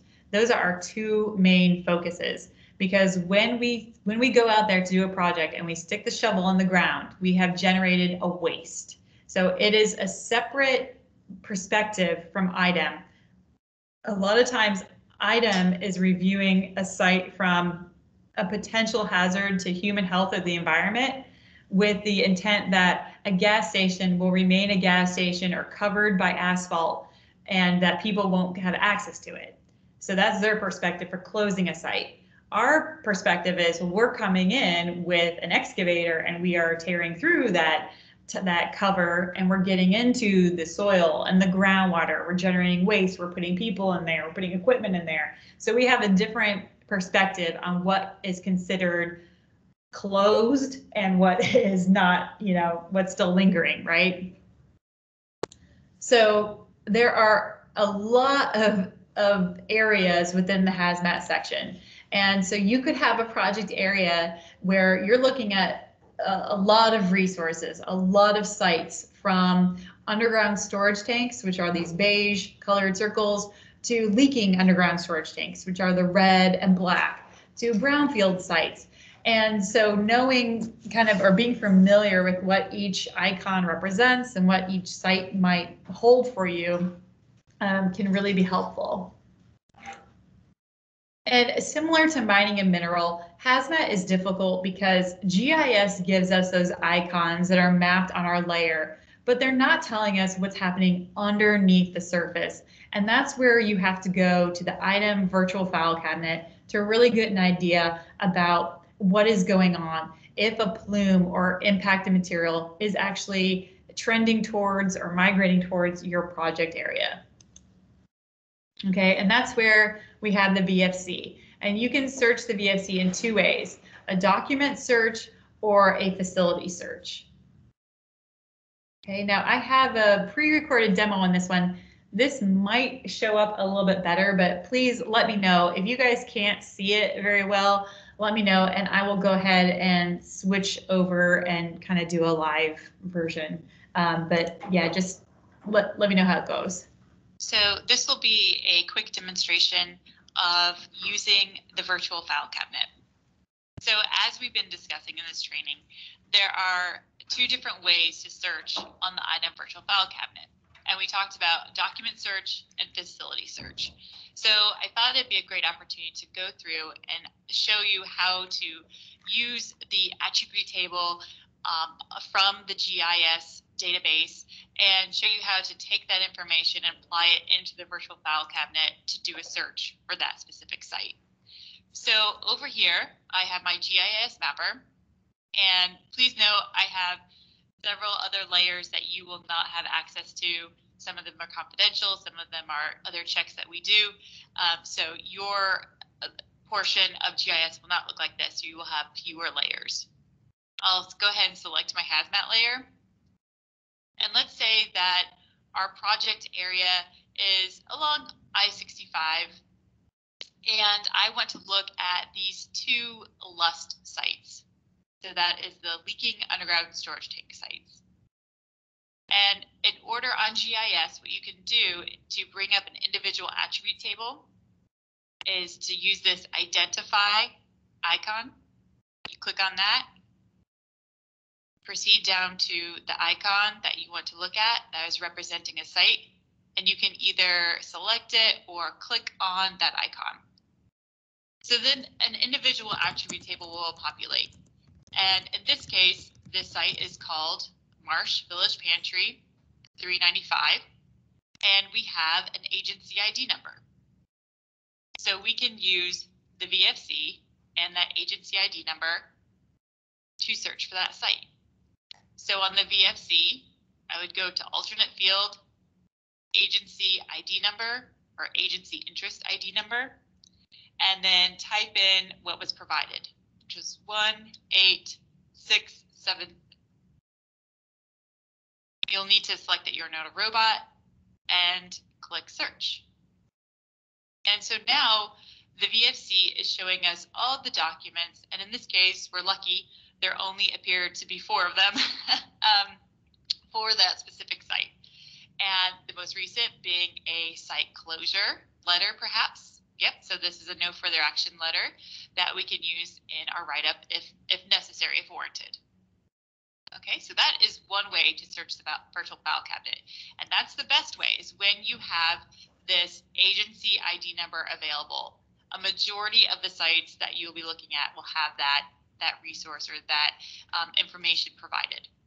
Now, what happens if that information is not there? Okay, so let's close this one out and let's have a look at this LUST site that is near our project area. Okay, so we click on this one. This is the individual attribute table for that site, and the site is called Thompson Marathon, and the agency interest number is null. You know, it's not available. And some people are going to be like, oh, well, how do I search on the VFC? If you feel confident with Hazmat and you're confident with different sites that are in different agencies, you could know that this second regulatory program ID for a LUST site is tied to the FID number. So you could search on the VFC using the FID number. So let's try that. So this would be the tank facility or FID number 24992. Search. And now we have all the documents associated with that site. It's showing us where that site's mapped. And for our write-up, we now have access to the AI or the agency ID number that's provided. So the AI number for this site is actually 53669. It is just not provided on this listing for whatever reason. Now, if you are not comfortable with applying that FID number or other numbers when they are available on the attribute table for a site and the agency ID number is not provided, you can search using the address of the site. So let's go ahead and do that. That is where you will go to this facility search tab. So the document search is the major tab to use when you have those AID or FID numbers. The facility search tab is where you would go if you have an address or location information for the site. Okay, now I'm going to show you the best way to search the VFC is to not put in the entire address. In the land of VFC, less is more with location addresses. And I'll go ahead and provide an example. So 3210 East Thompson Road. it says there are no results. Okay, so if I chop this down and say 3210 and Indianapolis, now I have my Thompson Marathon, 3210 East Thompson Road. And so a lot of times it is best to just search with the numbers of the address and put in the city instead of the entire address. That can be a tip or trick that you'll notice if you try to type in an address and it's telling you that there's no available documents. Okay, so this VFC now for this site has one page as well with 18 results, and it looks as though all of them are pertained to the UST system or the UST program. Okay, so while we're on here, let's discuss a little bit more about the layout of documents that are on the VFC. So each one of these documents is an actual report or letter or inspection that has been completed for that facility that's been uploaded and submitted to IDEM.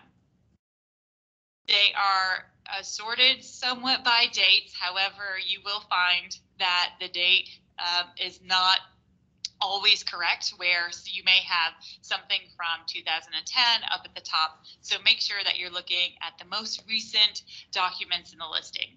And there could be several pages. So if this site had a lot of records, you would have a drop down here to take you to pages further back in time.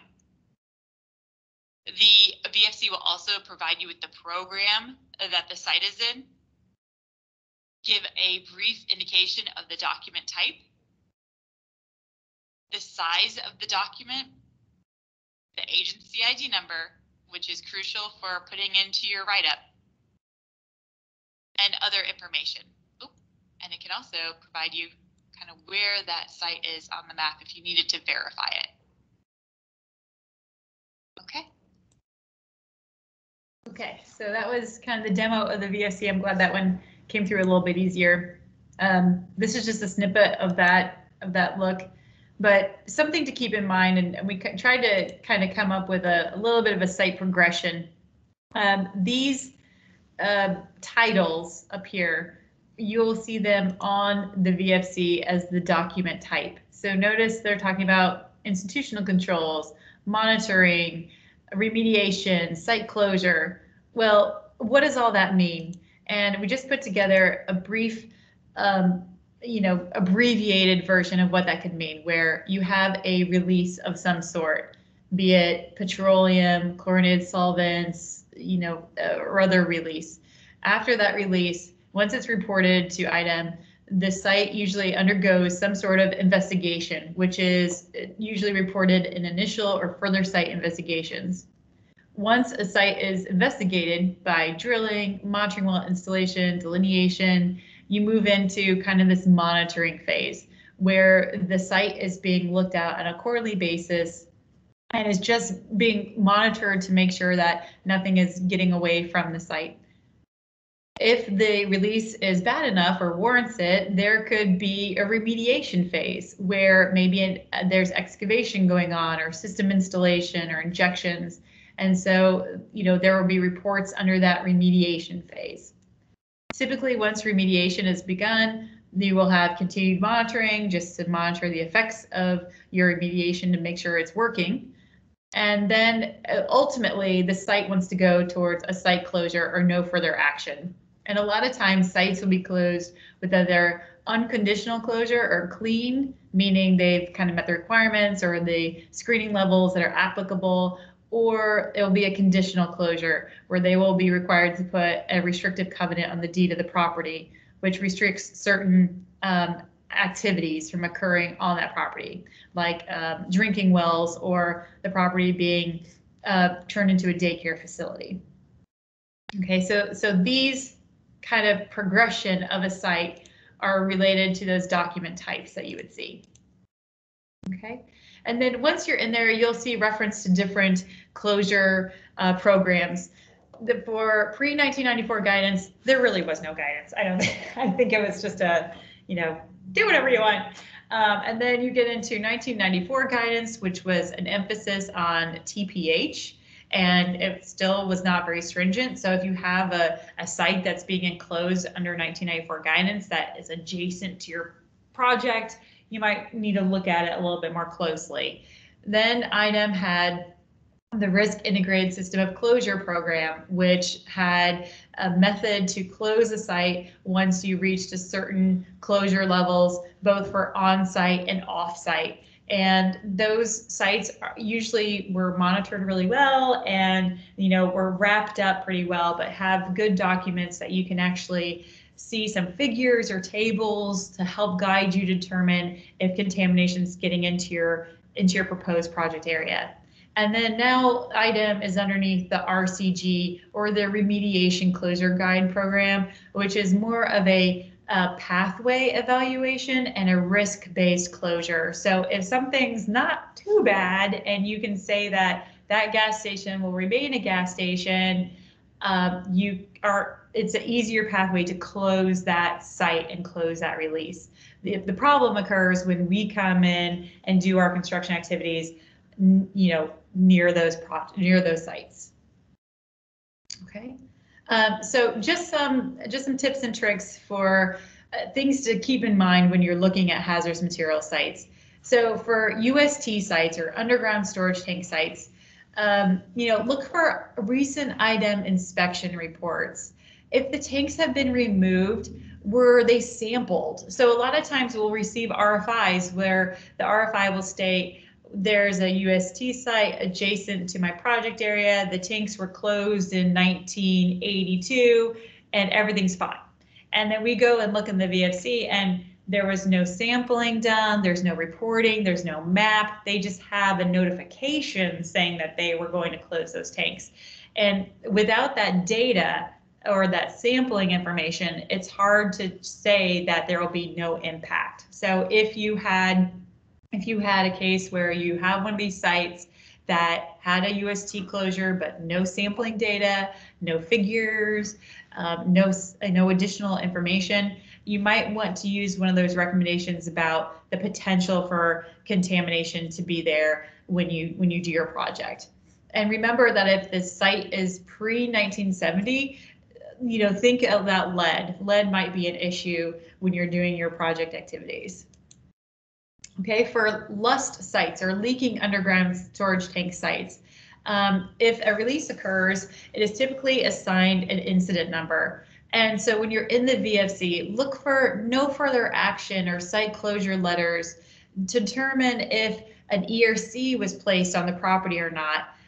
Is the site actively being monitored or remediated? Try to determine where the release is located. So if the site is still being monitored or is an active remediation, those reports typically have really good figures with plumes drawn on them, or at least analytical boxes that can kind of point you to say, oh, okay, these soil impacts or this groundwater contamination is indeed moving into the vicinity of our project area, and we need to make sure everyone is aware of that so we handle our waste accordingly. A few other sites, the Brownfields program, a property or expansion, redevelopment, or reuse of a property. A lot of times these sites will be issued comfort letters, and that is more of a liability exemption or enforcement rather than a closure. So it's kind of how comfortable you are that something might not be there for redevelopment purposes. So when you're in the VFC, look for the historical operation or use of that property. And sometimes they'll have a phase 1 or phase 2 for the brownfields. And if they do, try to determine if that contamination exists or has migrated, into your project area. So, brownfield sites can be really large sites. This would be one of those where you want to watch out for that tunnel vision on your GIS mapper. Make sure that you're looking at those icons.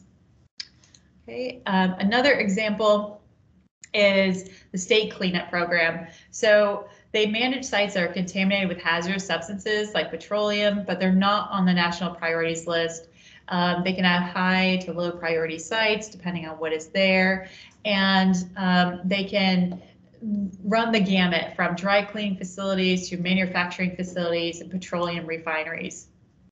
Oh, let me go back because I think I had a pop-up where this is where you want to be careful when you have a project area that, say your project is down here by the White River and you are trying to review hazmat sites that are in the vicinity of your project area.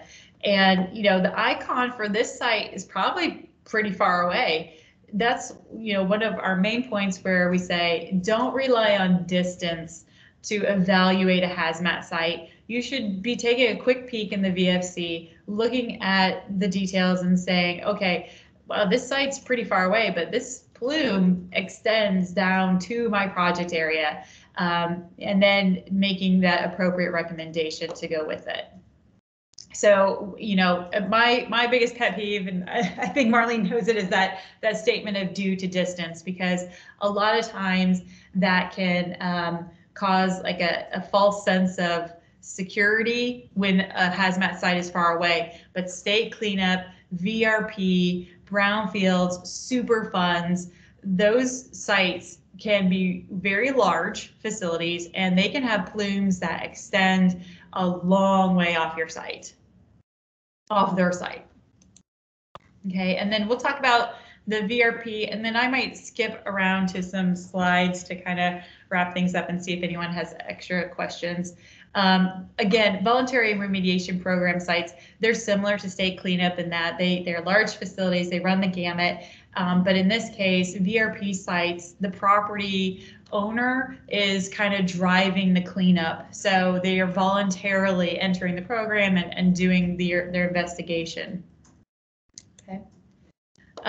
When you're in the VFC, I would say avoid lab data. It's large and kind of cumbersome. Avoid ELF claims.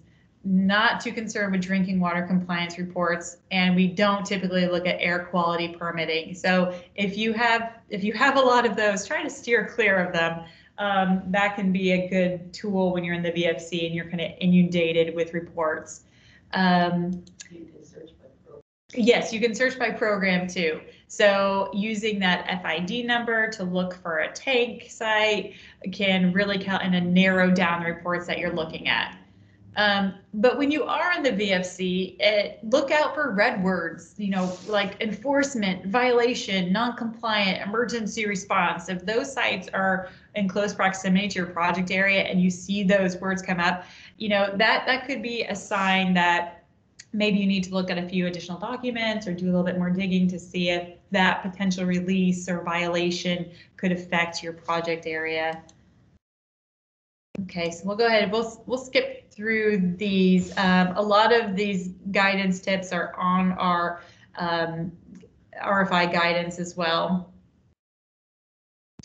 And we'll go ahead and just talk about, I think maybe wrap up with the PSTS discussion or figure discussion, and then see if anyone has questions. Does the updated SAM manual have good tips, tricks for hazmat features regarding investigation in the VFC? So we added some additional language on how to write up hazmat sites that may be across multiple, what am I trying to say here? I think my brain's kind of meeting its match. Let's see, I'll try to bring up the guidance. Here we go. So we did add some text or language on when they're in multiple programs. So there's a write-up on how to cover those sites that might be covered under VRP and state cleanup. And instead of having to write the same thing over and over again and multiple times, kind of how to consolidate that. We do have a little bit of information on the VFC and how to run or input a query in there and how to kind of start that process. And we do have a breakdown of how we would like to see those write-ups presented for each site and the recommended language as well. So that is all in our guidance and is really helpful. A lot of times, most of the sites will kind of fall under that template language and are really easy to kind of plug and chug. Okay. So let's see. Figures, just make sure that we can find your project area and that it's easy to see. So again, if you have a project area kind of in a rural area and you're just showing us, you know, zoomed in on that half-mile buffer for your site location map, it's really hard for us to kind of find where you're at. So we encourage you, for especially for that site location figure, to zoom out and show us in relation to larger roadways or other major roadways where your project is located.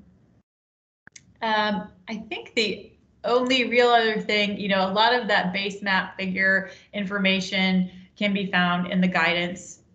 And I think the main takeaway for the PSCS evaluations that we wanted to stress is that as of January 2019, our scoring had changed to where 0 is the new normal. So 0 indicates that a document is good. A document is being generated at an acceptable level for a red flag.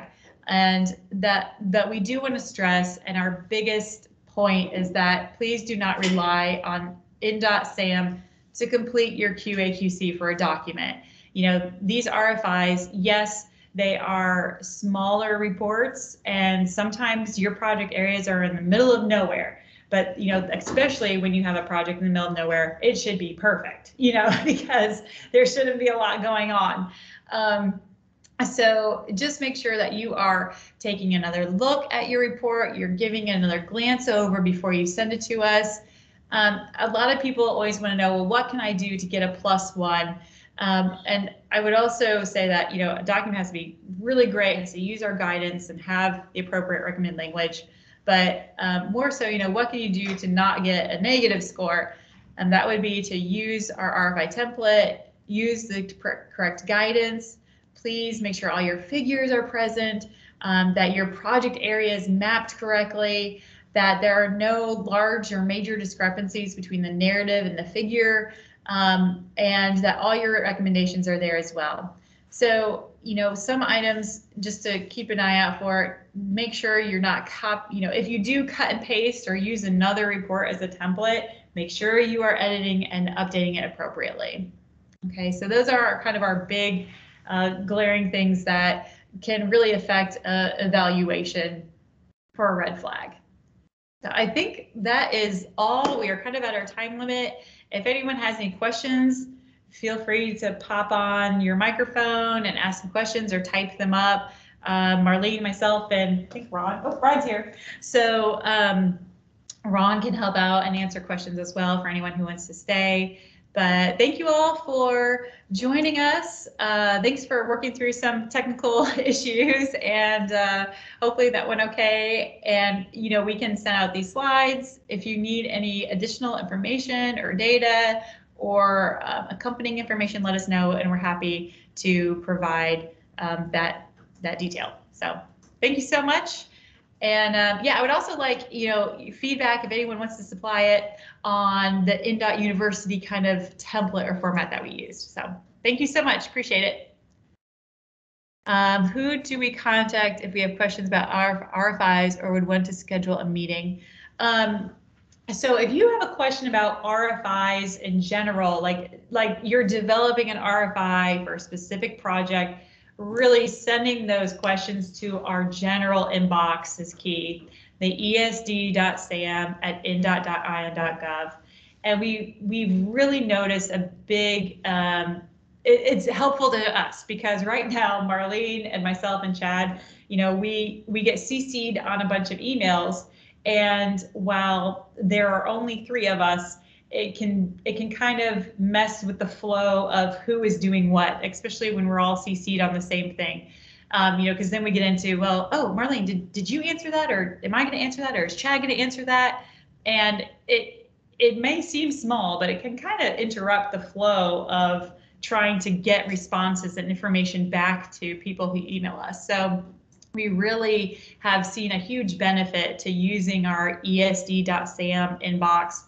And so any general questions for red flags or where's my document or specific questions can be sent to that inbox. Now, Right now, we rotate answering questions that come to that inbox, and you should expect a response within 2 to 3 days.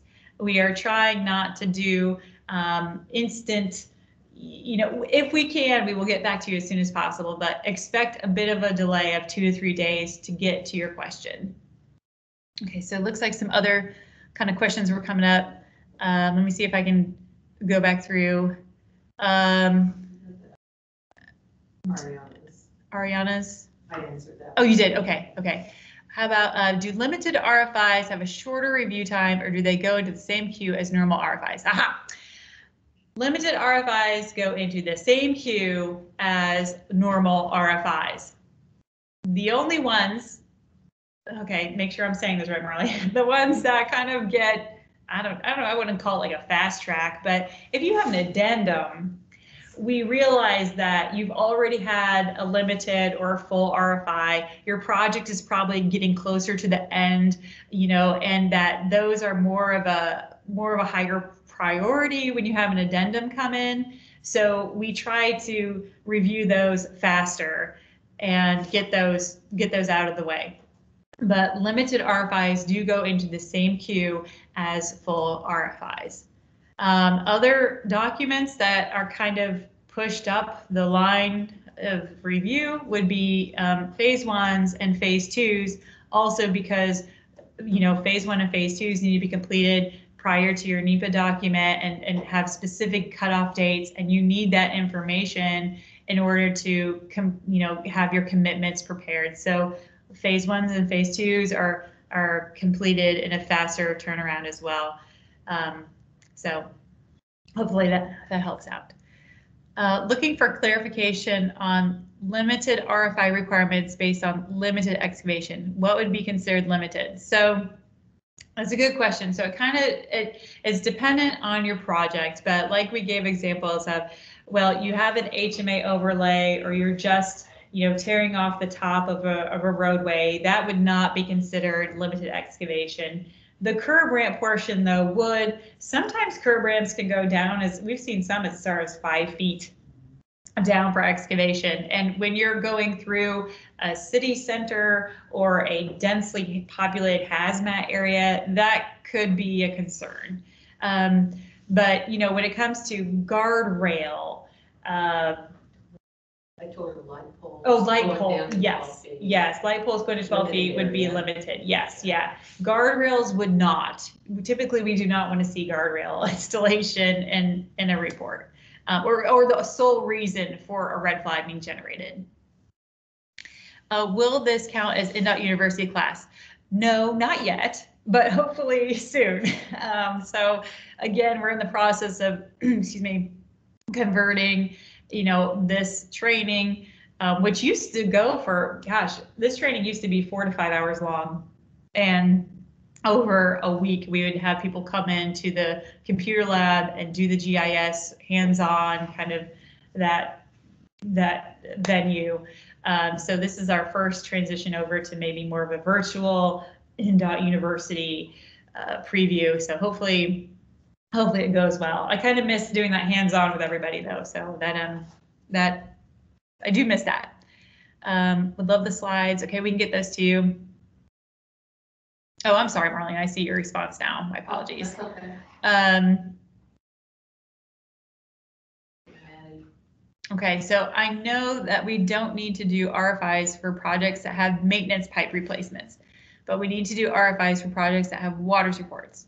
How should we handle pipe replacement projects that need water use reports? And do they need RFIs? Because we almost always do water reports for pipes. Okay, ooh, it's a lot of pipes in there. Yes, so good question.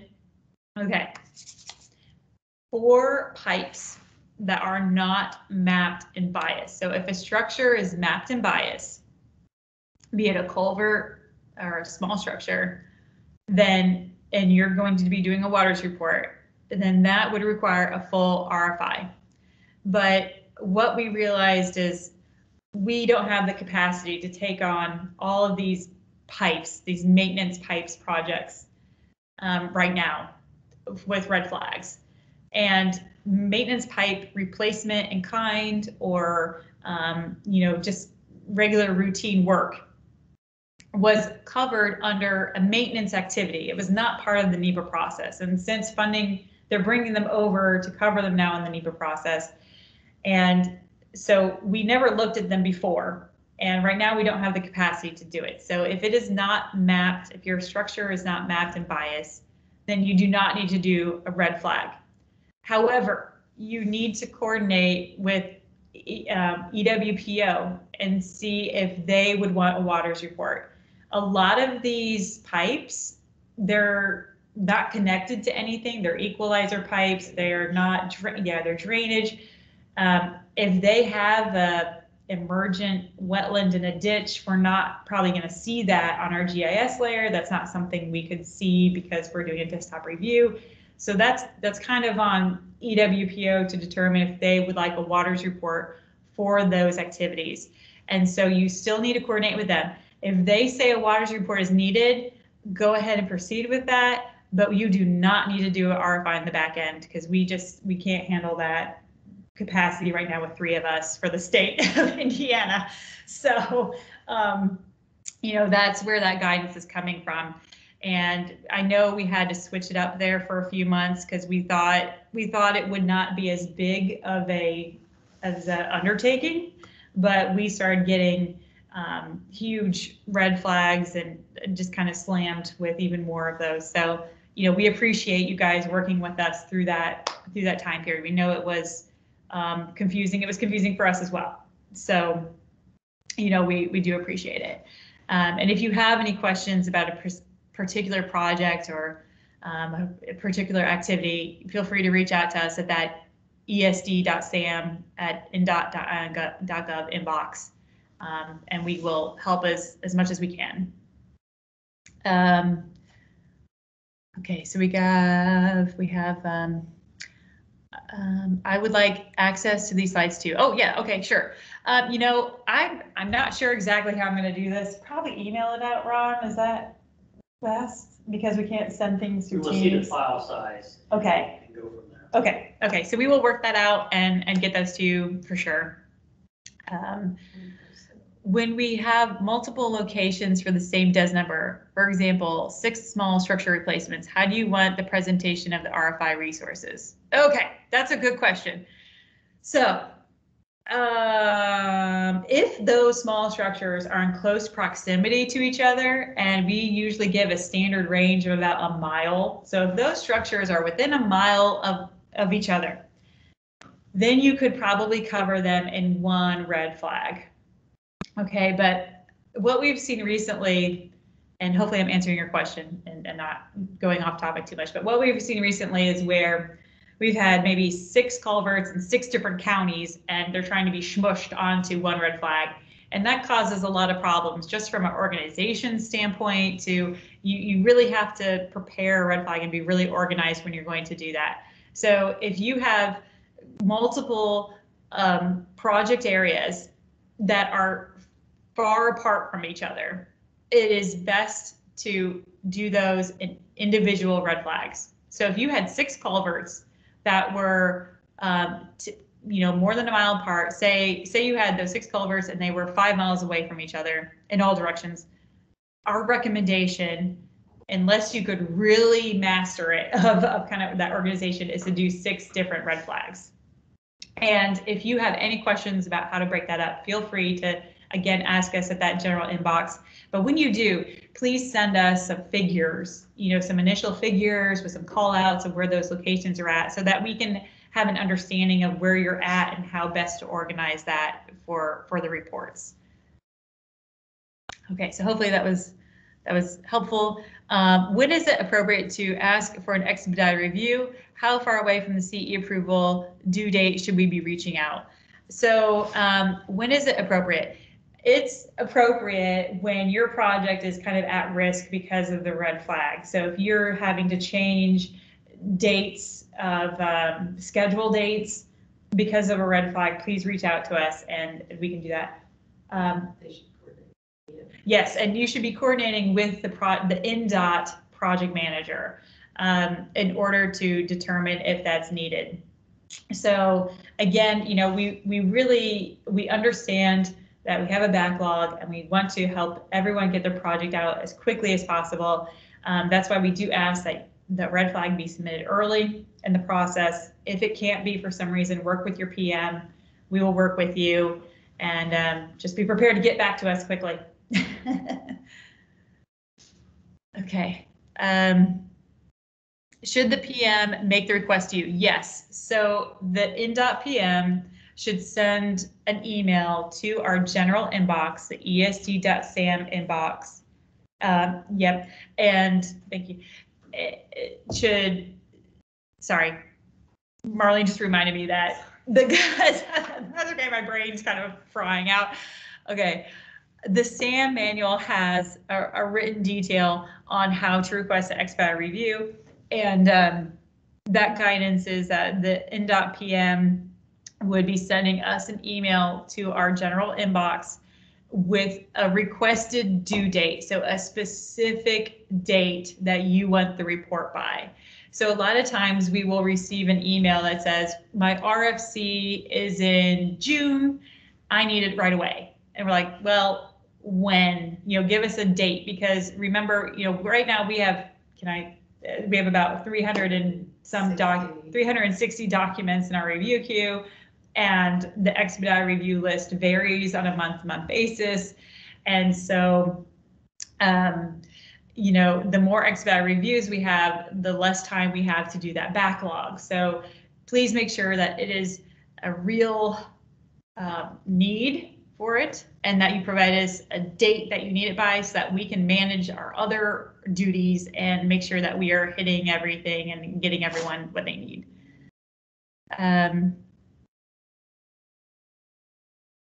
So I think that is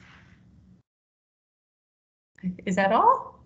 Oh, all right. Did I miss any maybe further up, or okay, great. Any other questions, comments, concerns, complaints? We can take it. Oh, no complaints. Never mind. We can't take it. We can take it. So yeah, thank you guys so much. Appreciate it. If you need anything, and there will be a listserv coming out with our new manual, and we will have a virtual chat that will be more tailored to discussing the updates and additions to our manual and our guidance here at a later date. So, I have a hand raise. Yes. Ready. Yes, sir. Zane. Yes. Oh no, I messed that up. That's my bad. I did not have a comment. I'm sorry. Ooh, I don't hear anything, Zane.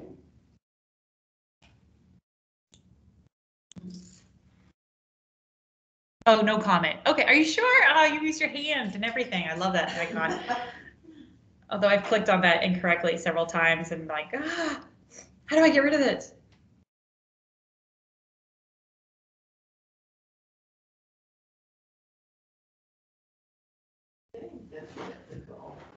Okay, great. Well, we'll just sit on here for.